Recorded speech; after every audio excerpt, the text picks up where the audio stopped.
Hi, my name is Elizaveta Shienko. My presentation is on emotional and behavioral disorders. What is an emotional and behavioral disorder, or EBD? It is a disability in which children's emotions and behaviors cause them to have poor performance in academic and social areas that do not improve over time. Also, they might have irrational behaviors or feelings in normal situations. EBD can be divided into three categories. They are externalizing behaviors, internalizing behaviors, and low incidence disorders. Externalizing behaviors are directed toward others. An example of this is a child being outwardly aggressive or impulsive. The aggression may be toward others, towards oneself, or toward objects. Another example is a child having a tantrum, stealing, and even causing damage to property. Internalizing behaviors are directed inward. Some examples of this are feeling withdrawn, anxious, depressed, and lonely. Internalizing behaviors, unlike externalizing behaviors, are much less obvious because they are feelings, not actions. Depression. Depression is not easy to recognize in children. This is because it is portrayed differently from depression in adults. Guilt, self-blame, low self-esteem, feelings of rejection, and a negative self-image are all components of depression. A severely depressed child might purposely run into a busy street. Parents might just think that the child didn't know any better and that they themselves as parents should keep a better eye on their child. Anxiety is another example of an internalizing behavior. It causes painful uneasiness, emotional confusion, and emotional tension. A child might start biting his or her fingernails, hide behind his or her parent, and become painfully shy. Anxiety can lead to a panic attack. Anorexia is an eating disorder. It is an intense fear of gaining weight. It leads to a chronic absence or refusal of appetite for food. It causes a severe weight loss of about 25% below a person's normal body weight. Bulimia. This is another eating disorder, or as well an internalizing behavior. This is when a person chronically causes himself or herself to vomit in order to limit weight gain. The third group of emotional or behavioral disorders is known as low incidence disorders. They occur very rarely but are very serious. An example of this is schizophrenia.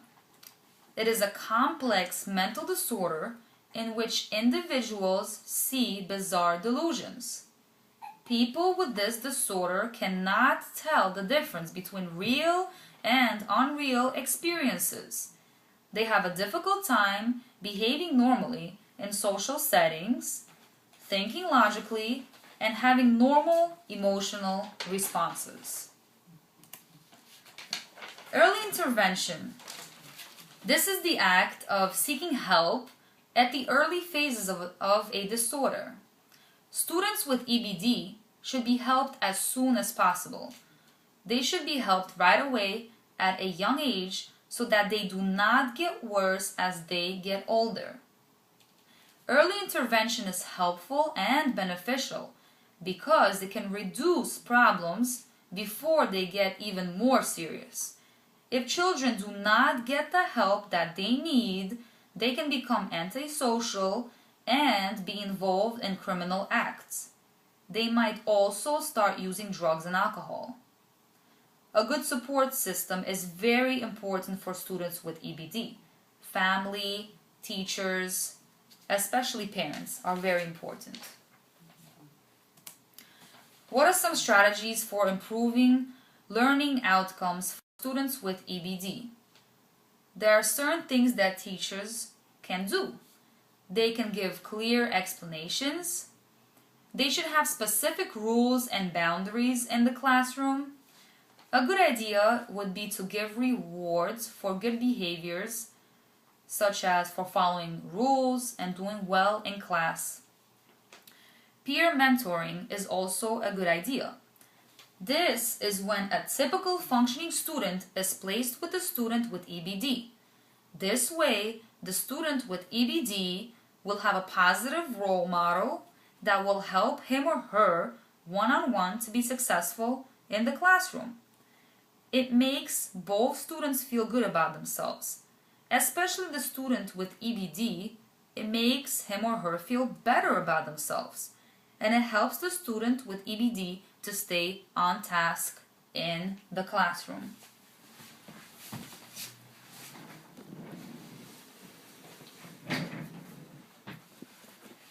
Now, I would like to tell you about an example, a real life example at my job at the daycare.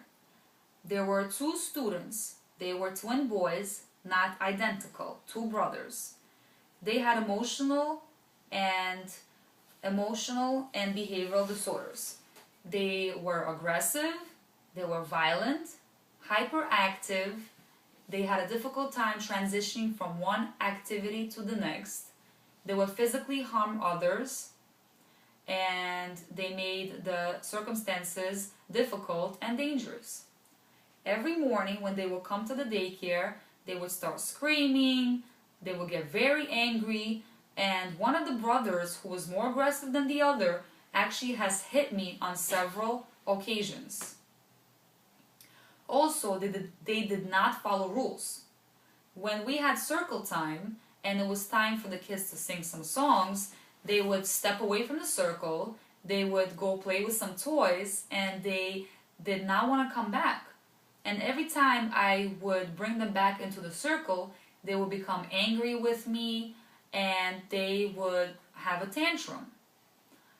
They also wouldn't follow rules because when it was time for me to teach, they knew that they were not allowed to go into the shelves and get the crayons themselves. But they purposely would get up and get the crayons themselves from the shelf. And when I would bring this up and tell them that they know that this is not what they're supposed to be doing, they would get angry with me, they would start screaming, having a tantrum, and they would even go as far as throwing the chair against the floor or pretty much against the wall. It was pretty scary. Eventually, they got two teachers that would come to the daycare and work with them one-on-one. This is very important, I believe, for them. They were only 3 years old, and by getting this kind of help, it reduces the problem for them to get even worse when they get older. Thank you. This concludes my presentation.